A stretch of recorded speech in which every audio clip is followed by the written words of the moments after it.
In this video we're going to discuss using one-time offers in your sales funnel.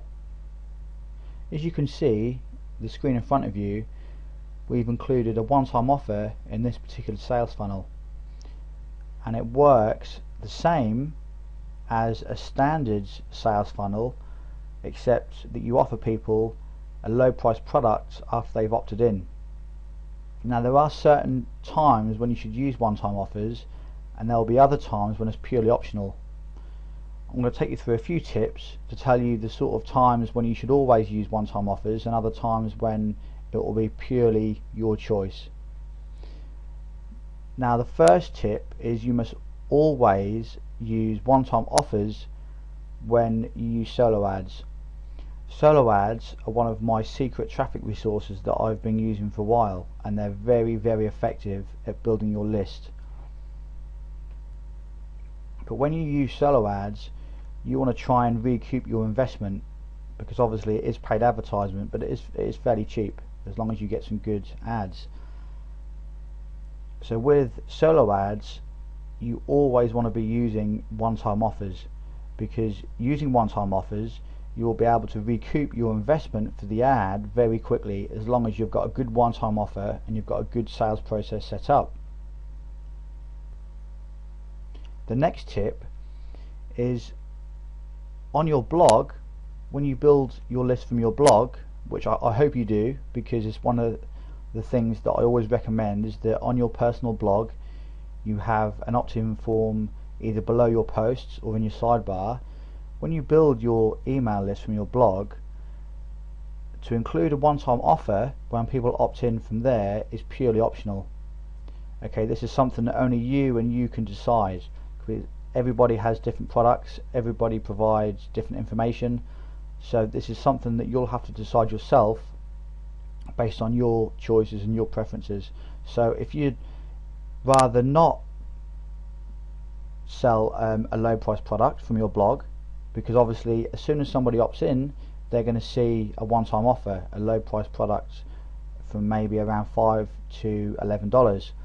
So on your personal blog, if you would rather not offer anybody anything to buy upon them opting in, that's absolutely fine. That's purely your choice.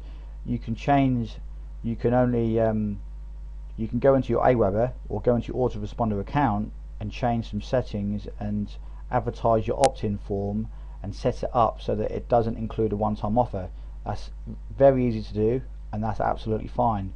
But as I said, when using solo ads, it's very important that you use one-time offers, because it's a very important and a very profitable way of recouping your solo ad investment. The third tip we're going to cover is when you use solo ads, they should be very cheap. They should be low price products. You shouldn't be trying to hit people with $27 products upon them opting in, because remember, it's cold traffic. They don't know you, there's no relationship there, so they're going to decide to buy your product purely on the price point and how much value that you can give them based on the first time they see your sales page after they've opted in. Okay, so just remember that. So your one-time offer product should be low price, and I'm talking around $5 to $11.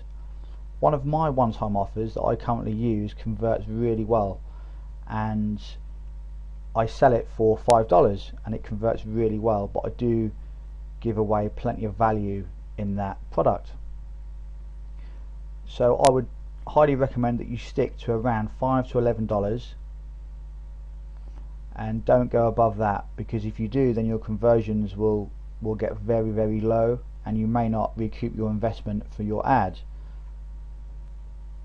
Of course, during the one-time offer stage, this isn't the only opportunity that you're going to have to make money from new subscribers. Of course, you know, they're going to go into your list and you could make a lot more money down the line. However, it's always good to have the mindset of trying to make your initial investment back very early, because then if you've made your initial investment back from your solo ads, from your one-time offers, then everything else that you get from all those new subscribers will be pure profit. And obviously this is a winning campaign, and this is what we're after, and this is what we're trying to achieve. So let's just go through this quick sales funnel. So somebody opts into your page, they see your one-time offer. Now they've obviously got two choices. They can either buy it or not buy it.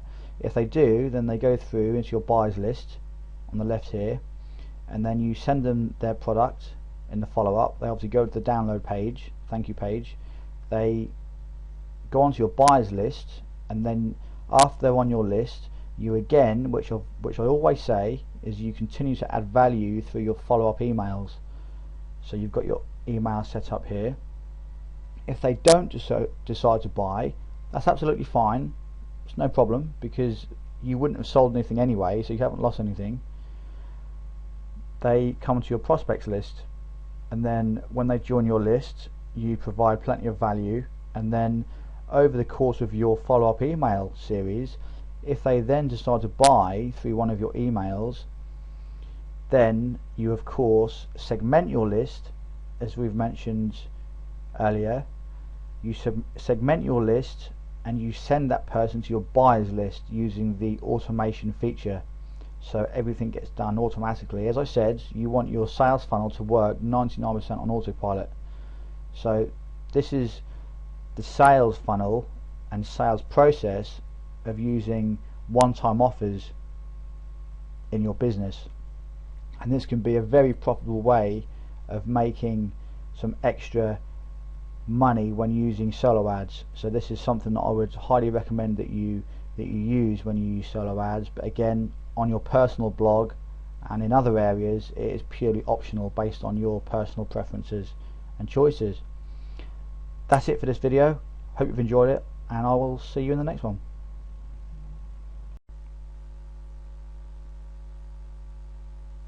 In this video we're going to discuss the sales funnel that you use when you are selling two different products. As you can see, this mind map is similar to the basic sales funnel when you only have one product, but if you have two products then it makes things a little bit more complex. So I'm going to take you through exactly how this will work, and two very important tips that I'm going to share with you when using this particular type of sales funnel. Now, the first tip is, when you sell your first product, the price point should be between $7 and $15. Now this is very important.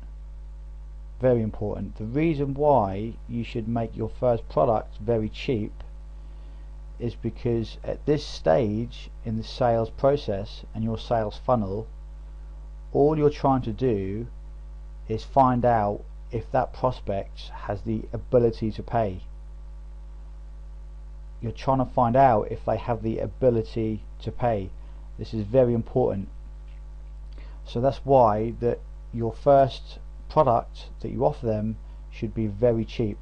It's no good you offering them a product of $47 or $97 at this stage in the sales funnel, because your conversions will be very low and you don't even know if that particular person has got the ability to pay.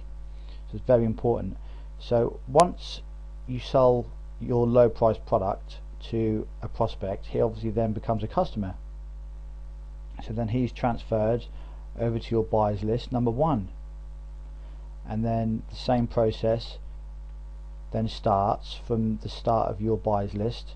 You continue, you obviously send them the product via email and via a download page, and then you continue to provide value over all of your follow-up emails, and then at some stage you may then offer them another product, and if you do, you obviously then have to think about the price point in which your product's going to be.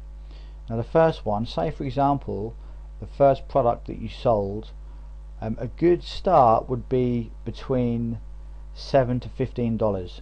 That would be a good start for your first product. So say if you sold your first product for $10 to one of your customers, or to a prospect which then becomes a customer, so he then gets transferred onto your buyers list, and you sold a product for $10.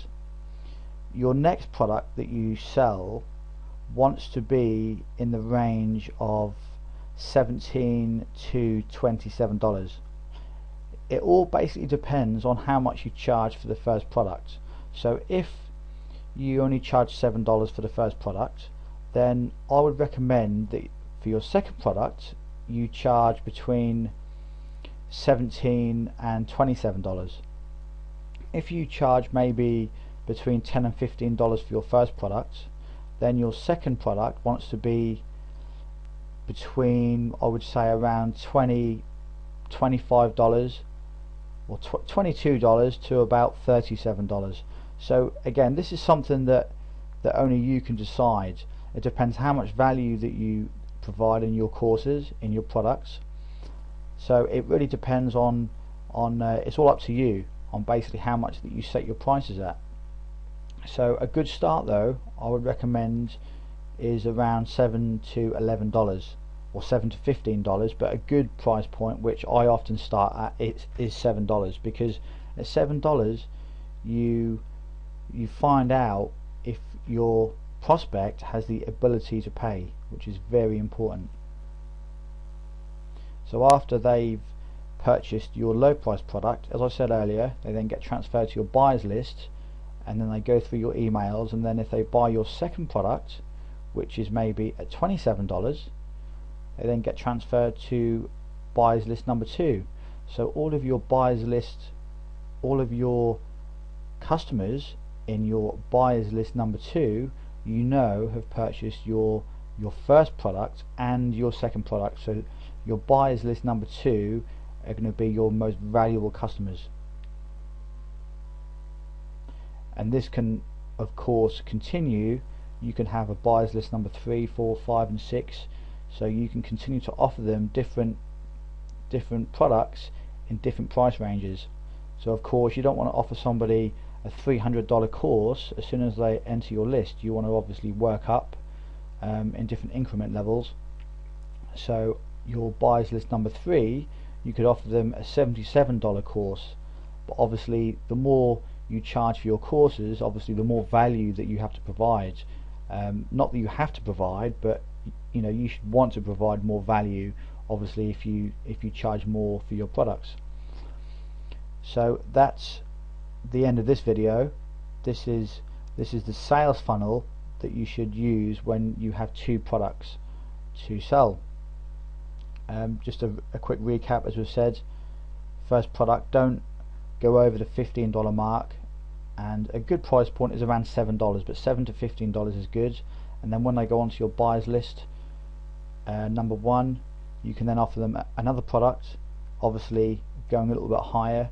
So if you give them a $10 course, if they buy a $10 course, you could then offer them a $22 course in your next product. In your next, when they go onto your buyers list, you can then offer them a more expensive product around $22. But as I said, it all depends on how much you charge for your first product, and that then depends on how much you charge for your next product and the next one after that. I hope you've enjoyed the video. I will see you in the next one.